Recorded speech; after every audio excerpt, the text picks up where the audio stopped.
Today, I want to talk about something that trips so many of us up on a GLP-1 journey, and that is blaming the dose when progress stalls. Now, it's really easy to zero in on the prescription itself, thinking, if I could just get the dose right, everything will fall into place.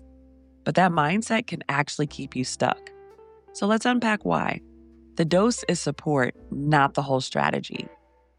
GLP-1 medications help reduce appetite and food noise, and that is an incredible level of support. But the dose isn't the plan. It's not your entire strategy.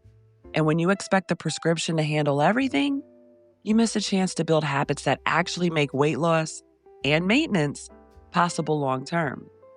The dose supports you so that you can do the real work a little more easily. Plateaus often highlight habits, not dosage issues. When you hit a plateau, it's so tempting to immediately think, my dose is too low, I need to go up.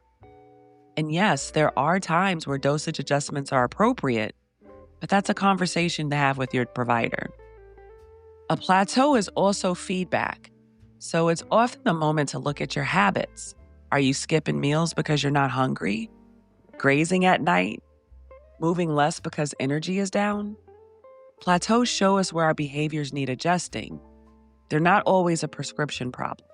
Blaming the dose takes away your power. Here's the thing.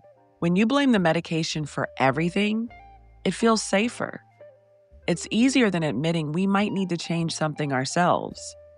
But it also makes you feel powerless, like you're stuck until the perfect dose magically solves it all. Owning your part isn't about blame. It's about power, because it is in your control and you can change it. Today, instead of asking yourself, do I need to increase my dose? I want you to ask, what small habit can I adjust today? Maybe it's eating balanced meals even without hunger cues. Maybe it's going for a walk. Choose one thing that you can own, and I want you to take action. Drop some eyes emojis in the comments if you're ready to look at your habits, not just the dose. And remember, we can share our journeys, but we should never compare them. Bye.